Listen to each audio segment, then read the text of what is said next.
Hello friends, कैसे हो आप सभी। एक बार फिर से आपका स्वागत है अपने इम्पोर्टेंट टॉपिक की सीरीज़ के अंदर। अपना नेक्स्ट टॉपिक रहेगा एंटीकोगुलेंट्स, जिसके अंदर अपन हिपेरिन और वारफेरिन के बारे में डिस्कशन करेंगे। इन दोनों टॉपिक से भी आपको हर एग्ज़ाम में क्वेश्चन देखने को मिलते हैं, तो आपको इनको भी अच्छे से रीड करना है, ठीक है। अगर आपको ये इम्पोर्टेंट टॉपिक सीरीज़ है जो आपको लगता है कि ये बहुत ही हेल्पफुल है, तो इस वीडियो को अपने दोस्तों के साथ ज़रूर शेयर करना। तो अपन एंटीकोगुलेंट्स के बारे में डिस्कशन करते हैं। तो सबसे पहले अपन देखते हैं हिपेरिन के बारे में।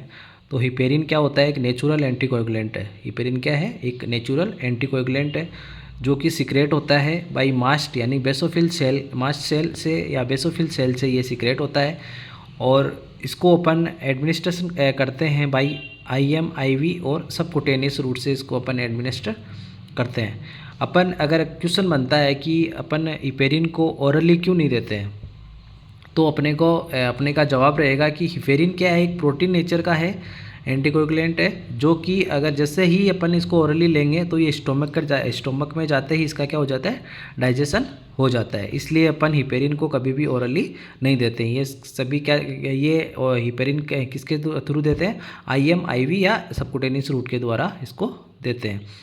अब अपन बात करते हैं इसकी एंटीडोट की।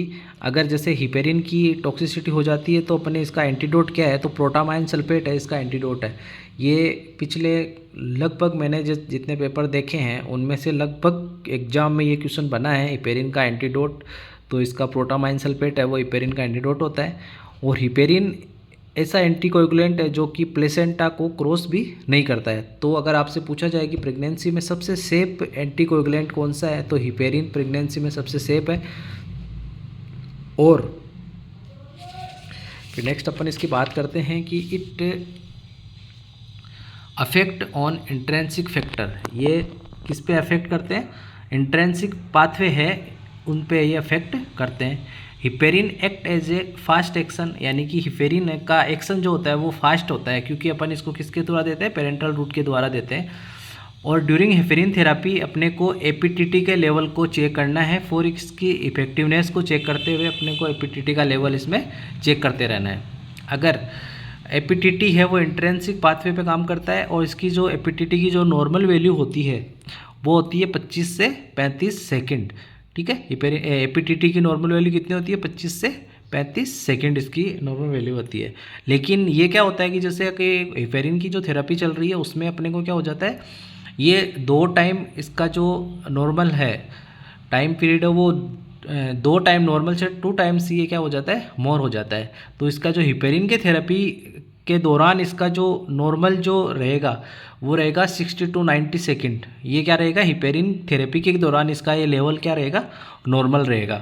अगर इसका लेवल अबव 90 सेकेंड से जा रहा है तो अपने को क्या करना है? हिपेरिन यानी एंटीकोगुलेंट थेरेपी को अपने को स्टॉप करना है, ठीक है। फिर नेक्स्ट अपना दूसरा एंटीकोगुलेंट है वॉरफेरिन, उसके बारे में डिस्कशन कर लेते हैं। तो वॉरफेरिन क्या है? वॉरफेरिन एक लेबोरेटरी एंटीकोगुलेंट है। जैसे हिपेरिन क्या था? नेचुरल था। तो ये वॉरफेरिन क्या है? लेबोरेटरी एंटीकोगुलेंट है। और इसको अपन वॉरफेरिन को किसके द्वारा देते हैं? ओरल रूट के द्वारा दिया जाता है। एंटीडोट की बात करते हैं वारफेरिन की। तो एंटीडोट ऑफ वॉरफेरिन क्या होता है? विटामिन K है वो इसका एंटीडोट होता है। और ये वॉरफेरिन क्या करता है? ये इट कैन क्रॉस प्लेसेंटा, ये प्लेसेंटा को भी क्रॉस कर सकता है और अपने जो टेरेटोजेनिक इफेक्ट्स है वो शो कर सकता है अगर इसको प्रेगनेंसी में अगर इसको दे देते हैं तो। It affect the extrinsic pathway. Heparin जो था वो इंट्रेंसिक पाथवे को अफेक्ट कर रहा था, और ये किसको कर रहा है? एक्सट्रेंसिक पाथवे को अफेक्ट करता है। और इसका जो एक्शन होता है वो भी स्लो होता है, क्योंकि इसको अपन ओरली रूट से ले रहे हैं।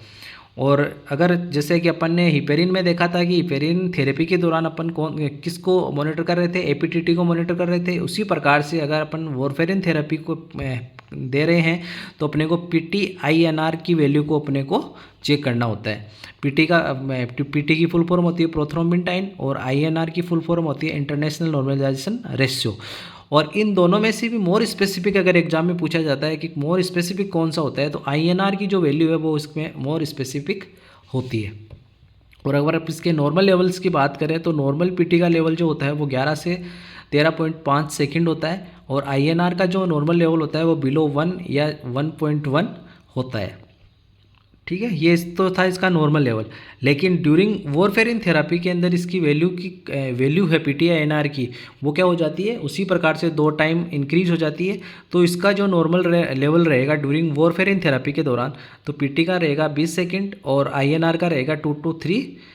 ये इसका अपने को INR का लेवल रहेगा और PT का रहेगा 20 सेकेंड।